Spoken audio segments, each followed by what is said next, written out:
Welcome to Management TV. Today we're going to be discussing with Philip Kotler once again. Few people have done such an incredible contribution to the field of management and marketing as Dr. Philip Kotler. He is a distinguished professor of international marketing at the Kellogg School of Management, and he has been setting the rules of marketing for over 40 years. His ideas are always at the forefront, and he has recently published a book called Chaotix, The Business of Managing and Marketing in the Age of Turbulence, and just coming out is Marketing 3.0. Welcome, Philip. Thank you very much for being with us. Nice to talk to you again. Why don't you tell us what is Chaotix? What has changed in the latest years so that a completely new approach is needed to marketing and management? Well, we formed the term chaotix, which never existed, just to suggest the word chaos. And there is more chaos in the world, more volatility, more turbulence. Why? Well, first of all, we're so interconnected around the world now with the internet, with news media. Something can happen, like just as happened at the Gulf with the oil spill. That's not only going to affect the Gulf area. You can be sure it's going to change the price of fish, the jobs of people who live by fishing, who won't have the incomes to continue to help our economy grow, and it will reverberate. And we've seen it too with the Greece problem in Greece, where they can't pay their bills. Then Germany takes a vote and decides to support Greece at great cost to Germany. So things can happen anywhere in the world that will affect a lot of people, and the news will just travel.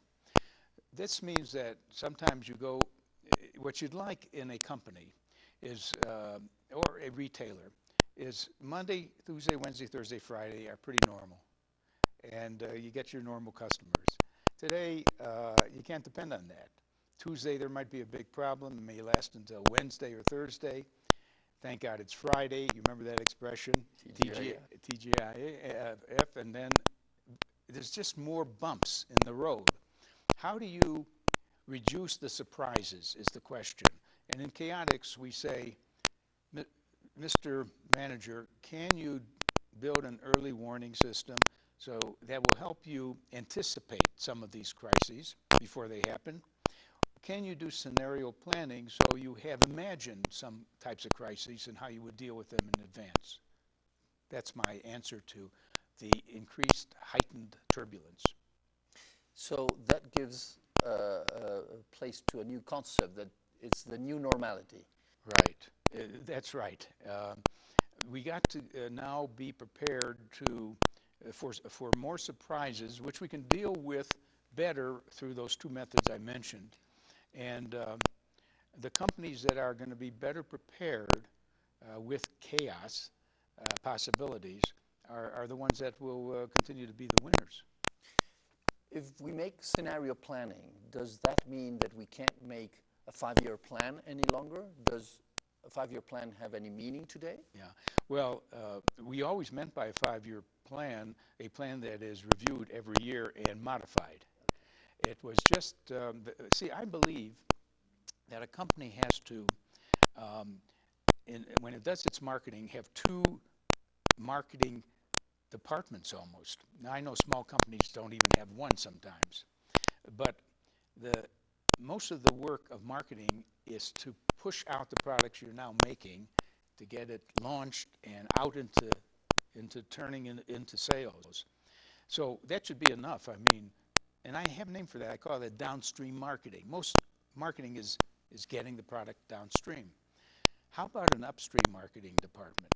What I mean by that is at least one person who is free from having to sell more of today's products. You hire him, he's maybe a sociologist, an economist, and you say, all you have to do is think about the next 3 to 5 years. And we know we're going to have to change and have some innovations, incremental or basic ones. What's the kitchen going to look like 2 years from now, 3 years from now? What appliances will they want? What will people want to be wearing, more or less? So if a company only does downstream marketing, it's going to be caught off guard with the changes. So, and don't take the person who has to think about the next 3 years, put him into that downstream department. He'll be drawn away from any thinking. That's my argument. So you're really saying turbulent times are here to stay, and you need to embrace them and therefore try to use them in your favor and look ahead of times. Yes. Winston Churchill once said that a pessimist is someone who always sees a calamity in an opportunity, and an optimist is one who sees an opportunity in every calamity. And I think that marketers, by the way, don't hire a pessimist as a marketer.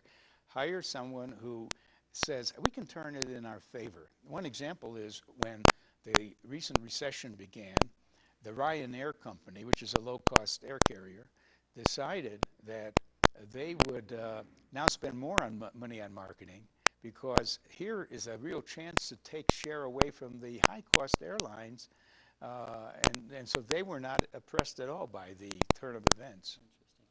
What recommendation could you give to a mom and pop shop owner that tends to sort of hide away and to be inactive, don't take decisions, to embrace these turbulent times?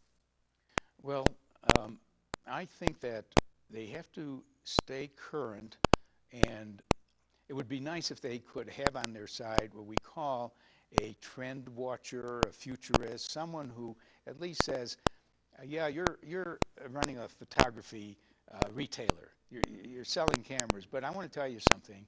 Cameras will be bought at Walmart more and more. Oh, you're a merchant of music and recordings and so on. Someone would tell you that you better start switching somehow.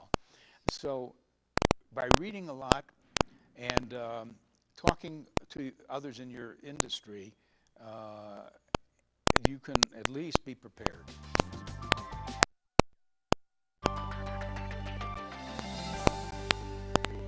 Beyond chaotics, you're now writing, and you just published a book called Marketing 3.0. What is the major message of the book?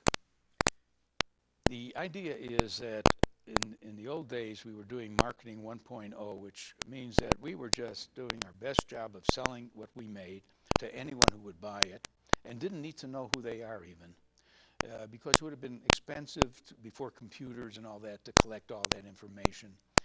Then we moved to 2.0, where we said, you know, we ought to know who the customers are and know their demographics and many other things about them, and try to reach them more emotionally, not just with the proposition that we're making the superior product, which you could probably prove to them maybe, but that we're also the kind of company that will stick with them and give good satisfaction.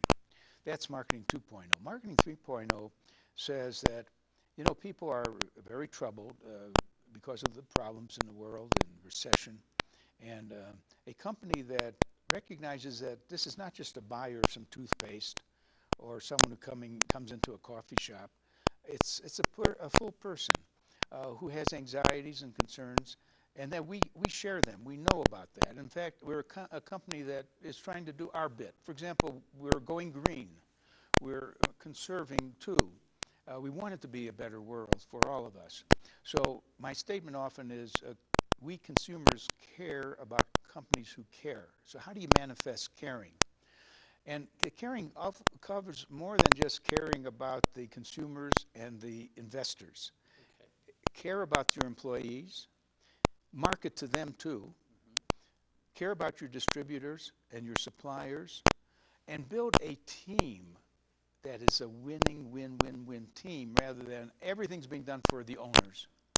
Because you make more money by taking a view of all the stakeholders than just saying, I'm going to pay the least to the employees, least to the suppliers, and so on, and I'll be left with the most, which is not the way it works. Okay. Can you give us examples of companies that are excellent in Marketing 3.0? Yes, we have a number of them, and there's a lot. I think Nike is starting to do that.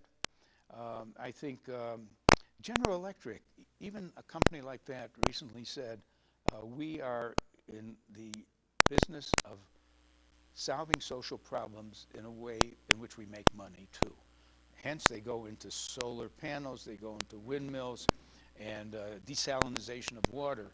So there's a number of companies that are trying to make life a better place for everyone.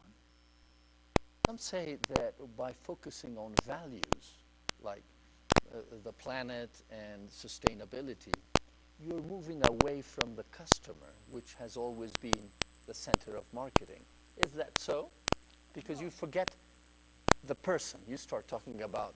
Yeah, you can go too far, right? You could be. There is a group called social entrepreneurs, which is open to a mom and pop or any large-size company as well.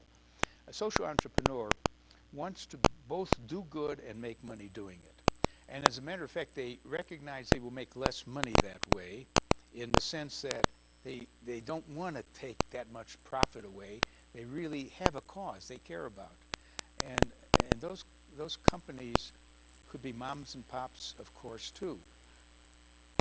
Talking earlier today about the brands, what's the impact of Marketing 3.0 in brands? Well, to the extent that a company, large or small, manages to build into its brand a set of values, caring values, I think that is a differentiator. And consider now an industry where none of the competitors seem to care. I would say immediately to one of the competitors, you know, another way you could differentiate yourself, do some of these other deeds that show that you understand where the customers are at and what their worries are, and you'll stand out. What's the role of social media and social networks in Marketing 3.0? Yes, we do a lot of talking about the importance of going beyond classic tools. We know that advertising is growing less effective, and that's even in the form of newspapers, some of which are in hard trouble, magazines. We know a lot of people are on the internet now and not watching the TV tube. So there's newer